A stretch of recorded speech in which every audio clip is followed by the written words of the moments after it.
Moi, j'aime bien demander aux gens s'ils ont des histoires de figuier à raconter.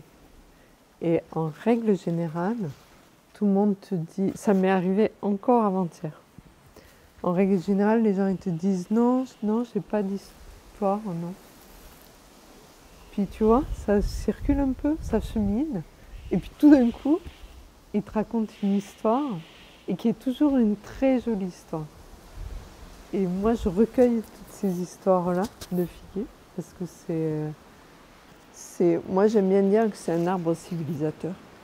Ça fait plus de 11 500 ans qu'il accompagne l'homme. Tu vois, avant le blé, avant l'olivier.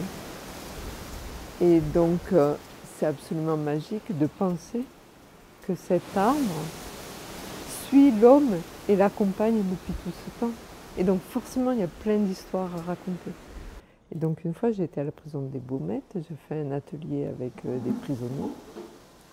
Et je leur dis, et vous avez bien une histoire de figuier à raconter. Et il y en a qui... Ah ouais, ouais. Quand j'étais petit, avec mon frère, on a fait une casse. Et on était poursuivis par la police. Et on s'est caché dans un figuier. Et c'est grâce au figuier qu'on a échappé à la police. C'était trop rigolo. Je me dis, ah, celle-là, je ne l'avais jamais eue comme histoire. Mais parce qu'il y a des travaux au-dessus. Vous voulez qu'on aille leur... Ça va? Si ça vous gêne pas? J'aime bien dire que je suis une latine. Je suis une vraie latine. Donc je suis une méditerranéenne, je suis née à Nîmes, où nous nous trouvons aujourd'hui. Alors je suis partie, hein, j'ai fait des escapades, j'ai fait toutes mes études à Montpellier. Paradoxalement, j'ai fait des études de botanique tropicale et je suis aussi ingénieure en agronomie tropicale. Et puis la vie m'a amenée à revenir à Nîmes et à revenir à mes origines via le vernaculaire, c'est-à-dire via les plantes de garrigue et de mazet, de me re-ancrer dans ce paysage que j'ai pu quitter vraiment après. Être botaniste, en fait, ça questionne les gens quand je dis je suis botaniste. Parce que souvent, dans la tête des gens, être botaniste, c'est être chercheur. Et je ne suis pas chercheur. J'aime bien dire que je suis artisan botaniste.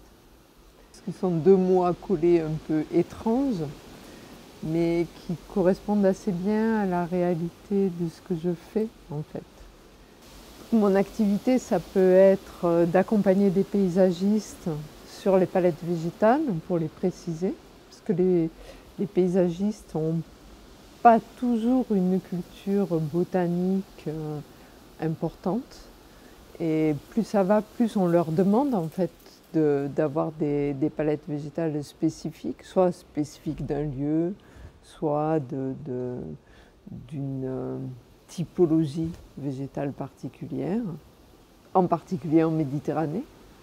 Je peux aussi accompagner des collectivités sur soit pour faire de la formation ou de la sensibilisation, ou je peux encore travailler sur l'histoire des plantes. Parce qu'en fait, moi, ce que j'aime bien, c'est mélanger tous ces domaines-là.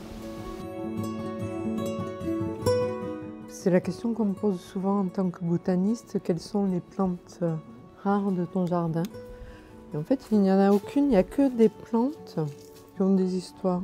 Je crois que la plus ancienne, c'est ce pothos là, qui date, ouais, qui date de quand j'étais étudiante. Et en fait, c'était une amie qui m'avait donné, gardé son pothos pendant les vacances d'été. Et je l'ai toujours gardé. Donc ça fait plus de 40 ans que je l'ai lu.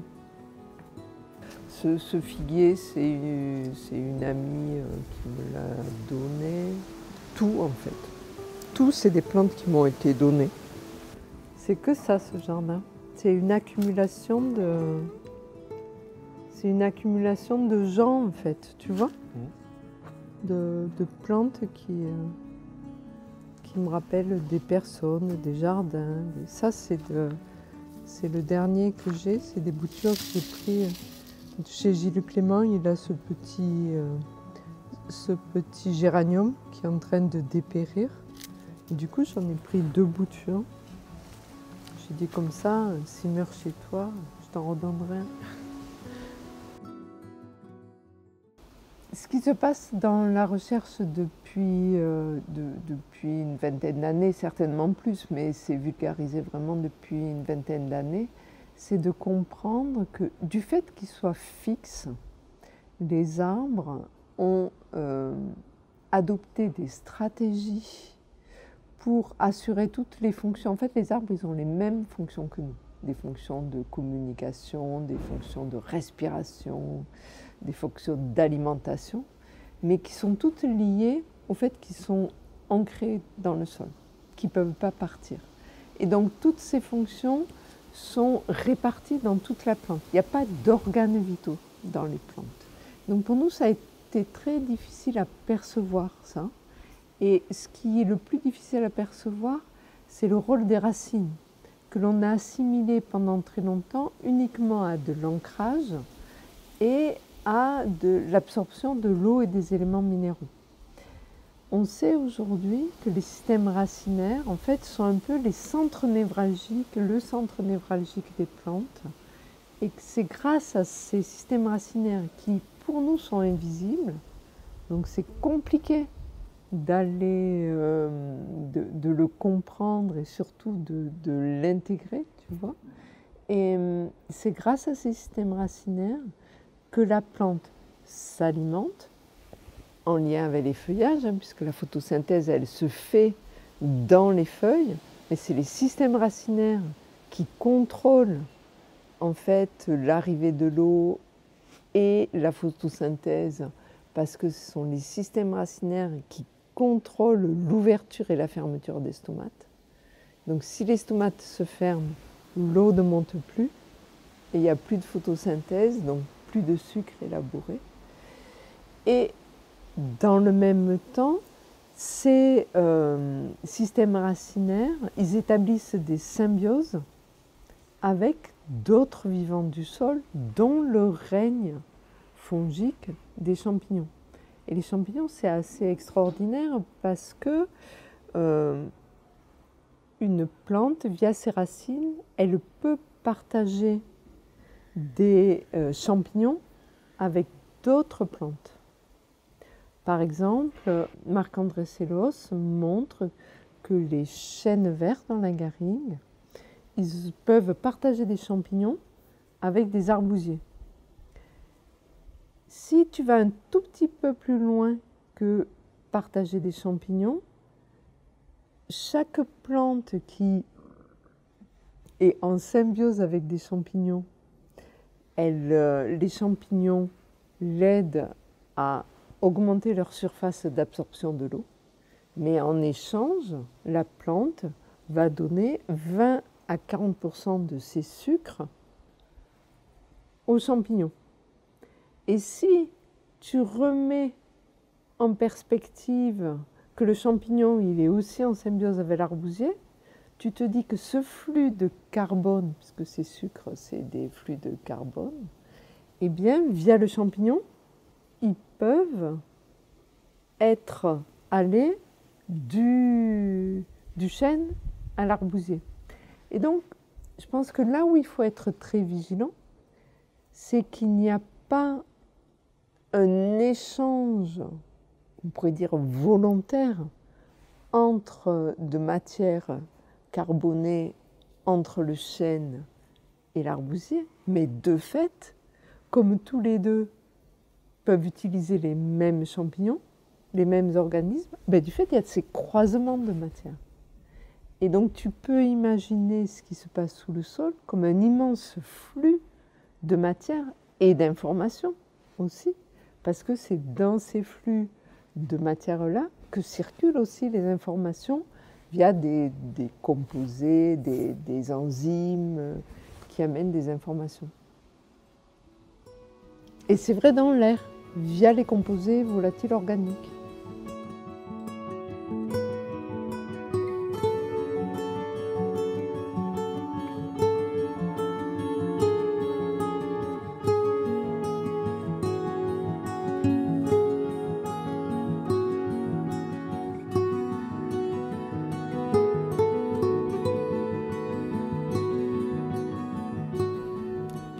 Là où les végétaux ont mis, alors cette intelligence qu'on va mettre entre plein de guillemets, c'est dans le vivre ensemble. Dans le vivre ensemble parce que, une nouvelle fois, les végétaux sont fixes et qui sont dans l'obligation de compter sur les autres pour assurer des fonctions qu'ils ne peuvent pas assurer tout seuls parce qu'ils sont fixes. Alors ils peuvent assurer la fonction d'alimentation, mais ils comptent sur les champignons pour améliorer leur capacité d'absorption et d'échange. Mais pour la reproduction, à partir du moment où la fleur est apparue, et la fleur ça a été un avantage évolutif pour les plantes énorme, eh bien il a fallu qu'ils comptent sur des vecteurs de pollinisation pour le transport du pollen, pour assurer la fécondation. Alors, il y a deux interprétations à ça. Francis Allais il dit que les plantes nous dupent. Emmanuel Ecocha, qui est un philosophe qui a beaucoup travaillé sur le végétal, qui a écrit La vie des plantes, une métaphysique du mélange, lui il dit que les plantes, elles font confiance aux vivants mobiles parce qu'elles n'ont pas d'autre choix que de faire confiance.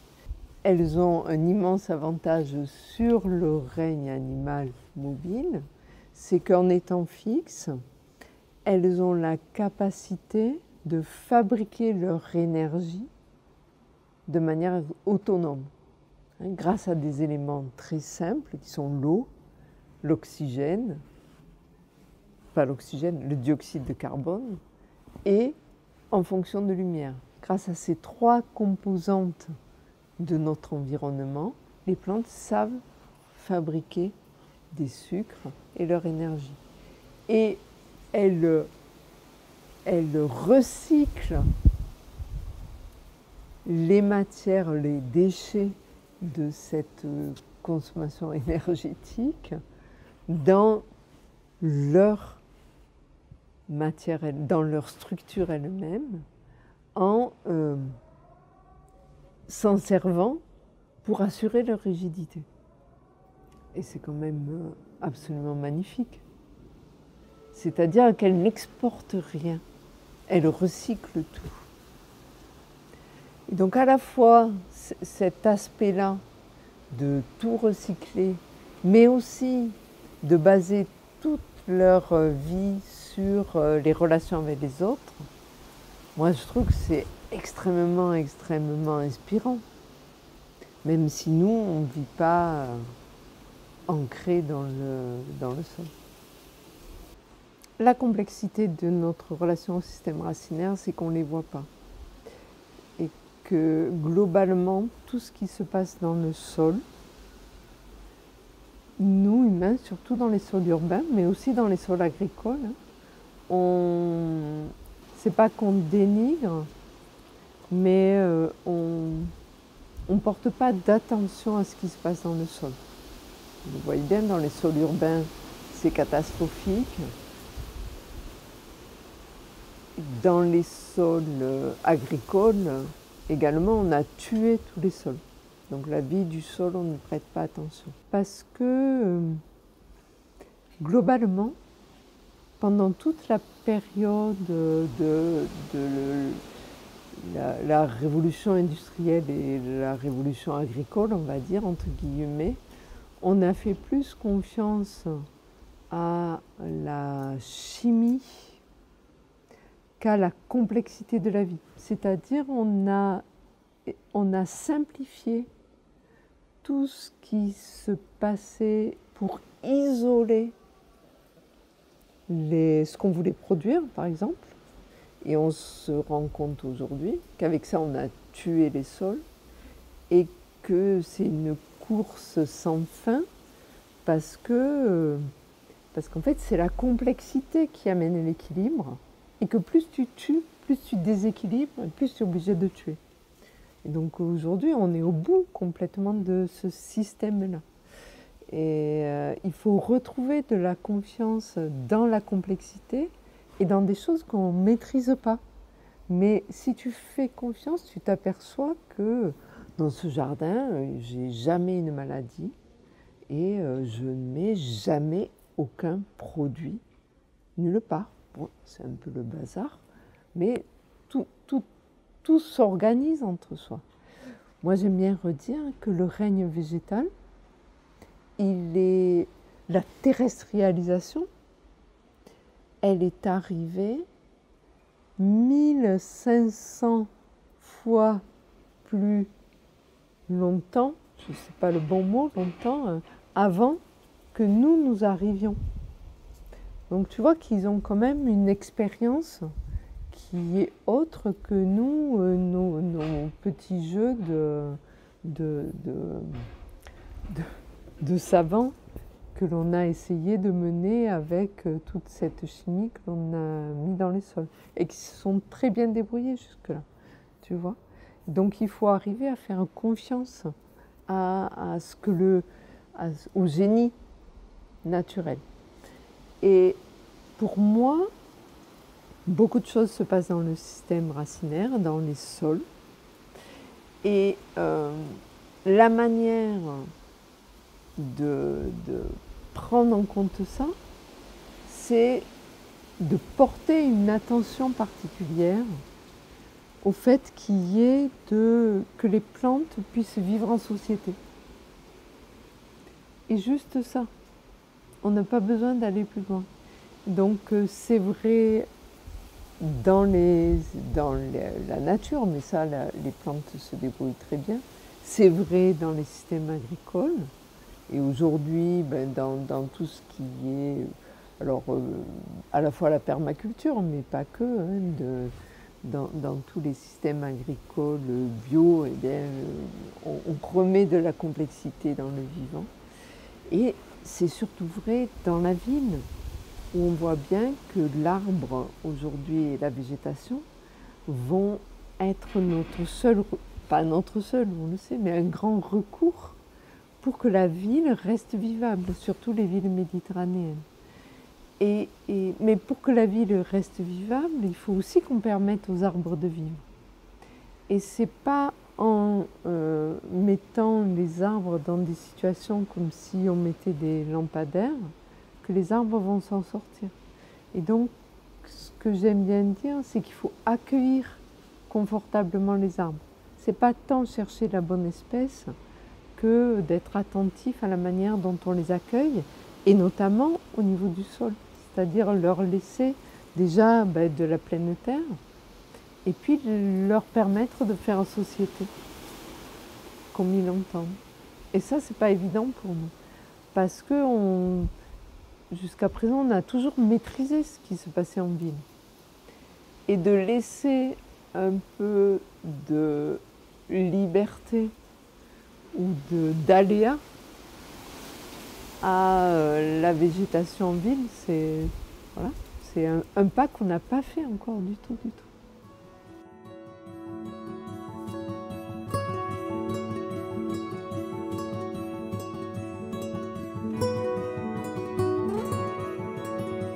Comment on accueille les arbres en ville pour qu'eux-mêmes puissent nous aider, entre guillemets, dans ces questions de rafraîchissement de la ville.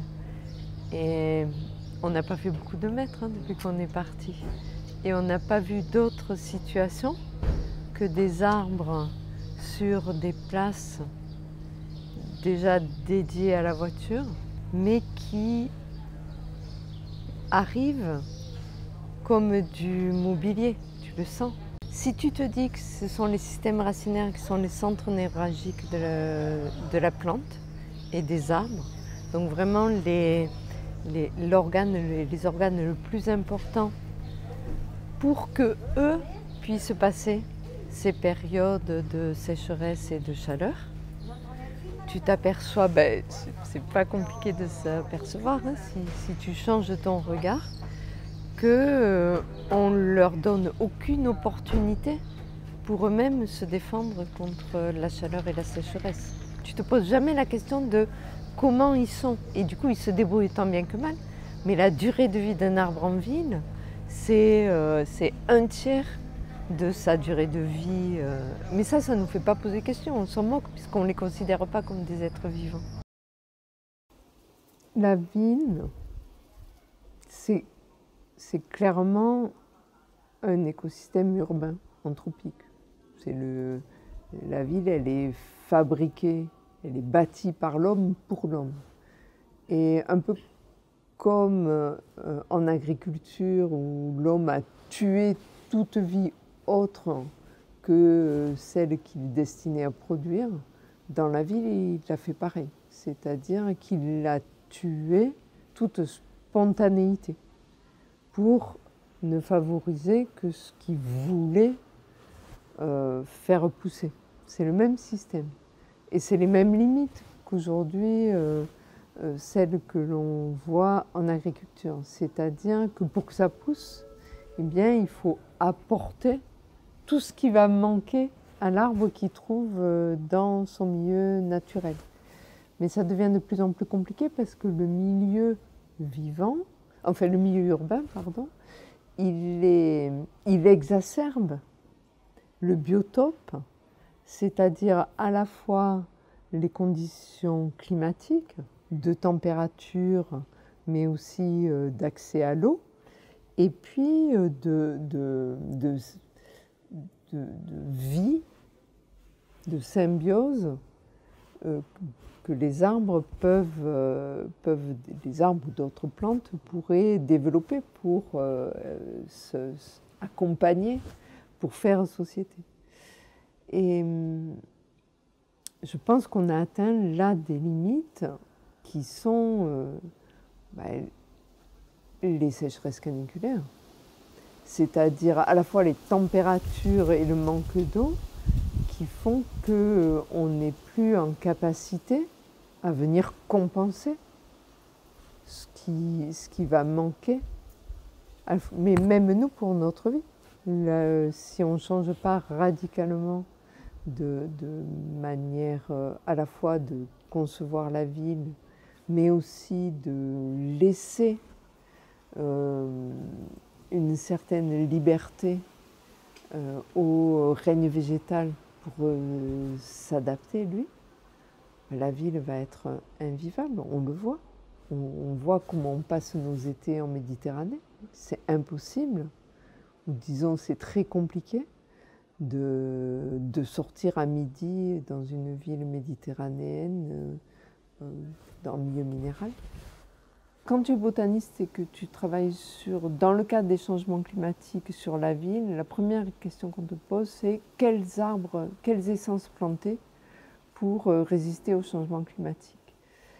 Et moi, je détourne toujours cette question en disant justement, en me référant toujours à tout ce qui a été planté à l'époque d'Alphand, où on a mis en avant, en fait, si tu regardes dans le nombre d'essences d'arbres qui existent sur cette planète, dans les villes, en France notamment, mais pas que, il y a quoi? Il y a une poignée d'une petite dizaine d'arbres qui sont plantés, et toujours les mêmes.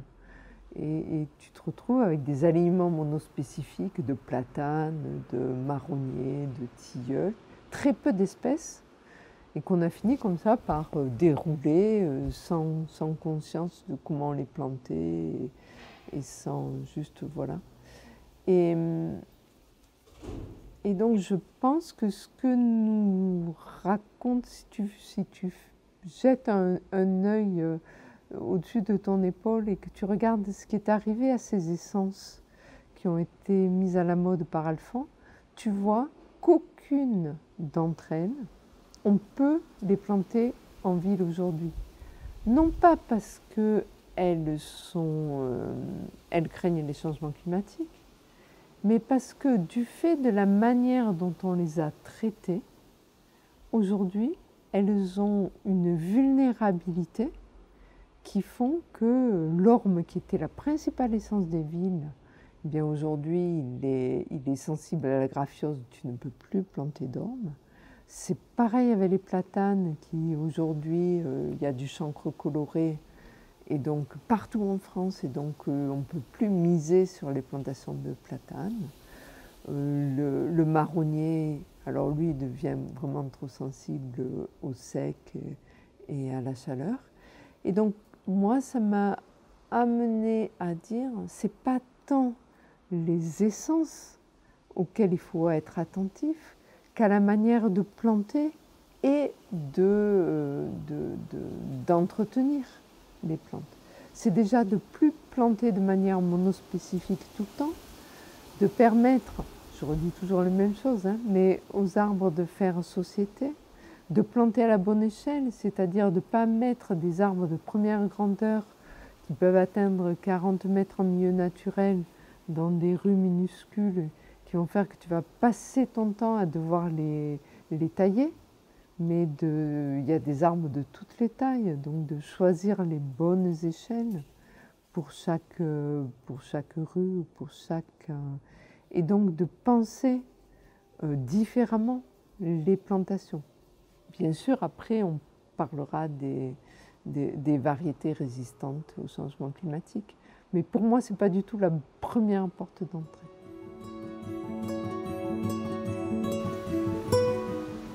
Et puis les plantes se mettent où elles veulent aussi. Tu vois, les euphorbes, par exemple, ou les acanthes. Là, vous ne voyez plus les acanthes parce que c'est l'été. Mais là, il y a une grosse acanthe, normalement, qui fleurit beaucoup. Et l'acanthe, quand elle fructifie, elle catapulte ses graines. Et donc, il y a des bébés acanthes partout dans le jardin. Et je laisse un peu tout se débrouiller. C'est pleine terre et on est sur l'eau. C'est-à-dire qu'il y a le vistre de la fontaine qui passe dessous. Là. Du coup, la maison, elle est hyper humide, mais lui, il est content. Et en même temps, il draine, tu vois. C'est pour ça que c'est intéressant, les arbres. C'est pas que pour l'ombrage, c'est aussi parce que ils transfèrent l'eau du sol à l'atmosphère. Tu vois, il peut, dans une journée, pomper 200 litres d'eau. Et c'est pas négligeable. Sauf que quand il fait très chaud, s'il ferme ses stomates, ben là, il pompe plus. Mais c'est ça qui rafraîchit en fait. Ce qui rafraîchit le plus, c'est pas tant l'ombrage, c'est aussi ce transfert d'humidité. Mais à l'échelle de la ville, c'est pas la même échelle. La question du lien avec le patrimoine, pour moi, elle est très importante. J'ai beaucoup travaillé dans des lieux patrimoniaux. J'ai beaucoup travaillé sur le site du Pont du Gard. J'ai beaucoup travaillé sur le canal du Midi. Et puis j'ai travaillé donc avec les paysagistes APS et Olivier Philippi sur le Fort Saint-Jean. Là, en fait, la question patrimoniale, elle n'est pas rentrée directement avec le fort parce que le fort était à l'abandon et qu'il y avait tout à faire en fait. C'est Olivier Philippi qui, au départ, c'est vraiment son idée, avait envie de parler de la question des migrations des plantes parce qu'on est dans le port de Marseille et que cette question des migrations des plantes est une vraie question d'actualité, de société et même, on peut dire, politique. Parce que y a une espèce de conflit aujourd'hui dans les métiers du végétal entre les plantes exotiques et la plante indigène. Avec Olivier Philippi, on est résolument tous les deux dans la bataille contre une espèce de dogme qui viserait à n'utiliser dans des jardins ou dans des aménagements que des plantes dites indigènes, qui seraient de là. Mais ce de là pour nous, il est excessivement difficile à caractériser. Déjà parce que si tu racontes toutes les plantes de Méditerranée, elles sont toutes d'ailleurs à un moment. Mais ce temps-là, il est si long qu'elles sont toutes de là aussi. Et puis, le cadre des changements climatiques qui fait que tout change autour de nous, tu ne peux pas considérer de garder une végétation là de manière fixe alors que tout change, tu vois. Et donc dans ce jardin-là, il y a eu la volonté de raconter l'histoire de ces plantes méditerranéennes qui sont arrivées par le port de Marseille à un moment ou à un autre. Et donc on a composé ce jardin comme des tableaux, comme 15 tableaux qui racontent 15 histoires de la Méditerranée. Pour le Mucem, en fait, ce jardin, c'était juste un jardin extérieur pour les Marseillais, ouvert au public, point à la ligne. Et donc, ça a été très compliqué déjà, rien que de mettre des petits cartels dans chacun de ces 15 jardins pour raconter des bouts d'histoire. Tu vois, c'était voilà, pour le Mucem, ça n'existait pas comme ça. Et la deuxième chose que porte très fort ce jardin, c'est cette question d'autonomie. C'est-à-dire, c'est un jardin qui est, je crois, le premier, je pense aussi à peu près le seul, jardin sans arrosage automatique. Alors, ça ne veut pas dire qu'il n'y ait pas d'arrosage du tout, mais ça veut dire que l'arrosage, il est respectueux du cycle de vie des plantes et il n'arrive pas comme ça automatiquement sans qu'il y ait de réflexion au fait que tu arroses ou que tu n'arroses pas. Et il est sans intrants, mais ça aujourd'hui beaucoup de jardins le sont.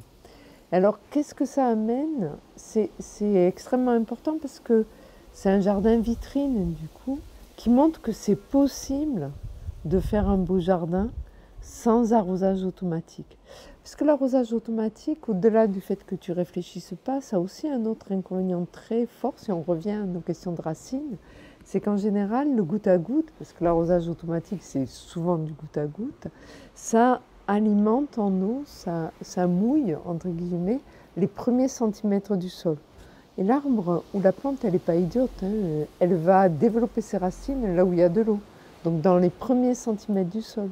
Mais en faisant ça, tu n'accompagnes pas la plante vers de l'autonomie parce que les premiers centimètres du sol, c'est aussi ceux qui sont le plus sensibles à la sécheresse. Et donc, tu ne peux jamais lâcher l'arrosage après. Tu n'as pas accompagné les plantes à descendre ses racines. Mais tout le monde a peur d'un jardin sans arrosage automatique. Il n'y a aucun maître d'ouvrage, que ce soit les villes ou des maîtres d'ouvrage privés, qui acceptent de prendre ce risque-là. Dans le cadre du jardin des migrations, ce qu'on ne sait pas vraiment, c'est que le maître d'ouvrage, c'est l'État. Le Mucem, c'est l'État, le maître d'ouvrage. Et donc, le jardin des migrations, le maître d'ouvrage, c'est l'État. Ce n'est pas la ville de Marseille. C'est un jardin marseillais, mais qui n'est pas porté par Marseille. Et l'État a pris ce risque-là, a accepté ce risque-là. Et ça, vraiment, il faut insister dessus. Parce que depuis, moi, je ne suis jamais arrivée à faire un jardin sans arrosage automatique. Tu vois, c'est une vraie question aujourd'hui. Surtout quand on sait que l'été, aujourd'hui, de plus en plus dans des villes méditerranéennes, on interdit l'arrosage. Et donc là, ça veut dire que si tu n'as pas accompagné les plantes à être autonomes, ben, tu te retrouves dans de vraies difficultés. La question climatique aujourd'hui, elle influe complètement sur la conception, sur la question de la conception. Et c'est en ça où moi je me rapproche beaucoup de Gilles Clément, mais aussi mon expérience du jardin des migrations m'a fait changer ma manière d'appréhender la conception d'un jardin.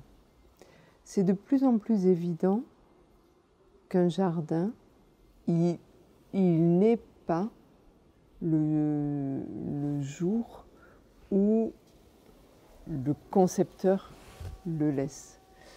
Parce que si tu veux donner plus de liberté aux vivants, eh bien ça veut dire que tu lâches dans la maîtrise.